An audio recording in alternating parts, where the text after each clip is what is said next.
Hi hello good morning welcome to Soujanya vlogs. ఈరోజు మా అబ్బాయి బర్త్డే. తనకు గులాబ్ జామ్ ఇష్టమని గులాబ్ జామ్ చేస్తున్నాను. గులాబ్ జామ్ కావాల్సిన పదార్థాలు: గులాబ్ జామ్ పౌడర్ ఒక ప్యాకెట్ తీసుకున్నాను. నేను కోవా వేస్తాను. గులాబ్ జామ్లో ఎప్పుడు తయారు చేసినా కోవానే యాడ్ చేసి గులాబ్ జామ్ తయారు చేస్తాను. ఈలోపు పంచదార ఒక 30 కేజీ తీసుకున్నాను. పంచదారలో కొంచెం వాటర్ వేసేసి ఇంకా స్టవ్ మీద పెట్టాలి. ఈలోపు పాకం వస్తుంది కదా, ఇంకా పంచదార పాకం అయితే స్టవ్ మీద పెట్టేశాను. ఈలోపు కొంచెం ఇలాచీ ఫ్లేవర్ కోసం వేసుకుంటున్నాను. ఇలాచీ కూడా కొంచెం దంచుకొని క్రష్ చేసుకొని ఇంకా అందులో వేసేసాను.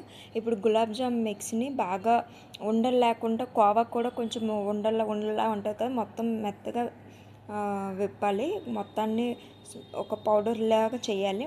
కొంచెం నెయ్యి వేసుకొని కొంచెం కొంచెం వాటర్ వేసుకొని కలుపుకోవాలి. ఎందుకంటే ఆల్రెడీ కోవాలో వాటర్ చెమ్మ ఉంటుంది, మెత్తగా ఉంటుంది కదా. ఇంకా కొంచెం వేసుకొని ఇలా మరి చపాతీ పిండిలాగా కలపకూడదు, మెత్తగా సాఫ్ట్గా కలుపుకొని ఇంకా ఒక నాప్కిన్ తడి క్లాత్ పెట్టాలి డ్రై అవ్వకుండా. ఈలోపు పాకం కూడా పంచదార పాకం వచ్చేసింది చూడండి. ఇలా ఇదిగోండి, ఇంకా నేను చేత్తో ఇలా చెక్ చేస్తున్నాను వచ్చిందా లేదని. ఇంకా పంచదార పాకం వచ్చింది. కొంచెం లాస్ట్లో ఫ్లేవర్ కోసం ఇది వేసాను, ఇలాచీ వేసేసాను. ఇంకా ఆయిల్ స్టవ్ మీద పెట్టుకోవాలి. ఇంకా పెనం పెట్టేసి ఆయిల్ వేసేసాను. అది సిమ్లో పెడుతున్నాను. ఆయిల్ హీట్ ఎక్కేలోపు మనం ఇంకా బాల్స్ చుట్టుకోవాలి. ఈ విధంగా బాల్స్ని చిన్న చిన్న ఉండల్లా చేసుకోవాలి. ఉండని చాలా సాఫ్ట్గా వేళ్ళు అరచేతుల మధ్యలో నుంచి ఇంకా అలా చాలా సాఫ్ట్గా నెమ్మదిగా చుట్టాలి. క్రాక్స్ లేకుండా, పగులు లేకుండా వస్తుంది. రెండు అరచేతుల మధ్య ఉండని అనేది ఇలా నెదిమిన కూడా మెత్తగా ఉండాలి. అప్పుడు మనకు పిండి పర్ఫెక్ట్గా ఉన్నట్లుగా అర్థం. చూడండి, నేను ఎలా సాఫ్ట్గా అటువైపు ఇటువైపు అసలు క్రాక్ అనేదే రాదు నాకు గులాబ్ జామ్లో. అంత సాఫ్ట్గా వస్తాయి ఉండలు, ఈ బాల్స్.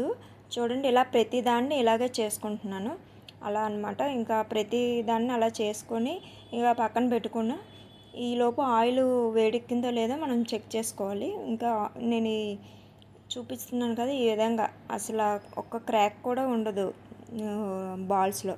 ఇంకా లాస్ట్లో ఓవల్ షేప్లో 1, 2, 3 చేశాను ఎలా ఉంటుందా అనేసి.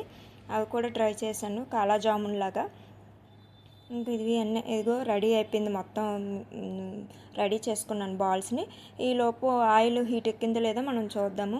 ఇదిగోండి, ఆయిల్ కూడా పెట్టేశాను. ఆయిల్ హీట్ ఎక్కింది. ఫస్ట్ అయితే సిమ్లోనే పెట్టుకోవాలి.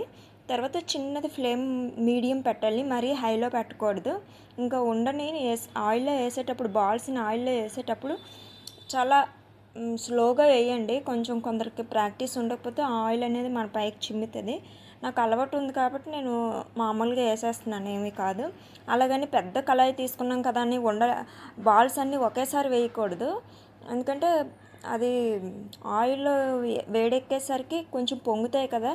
కొంచెం కొంచెంగా వేసుకోవాలి. ఒక 10 అలా 12 వేసుకొని మనం తీసుకోవాలి.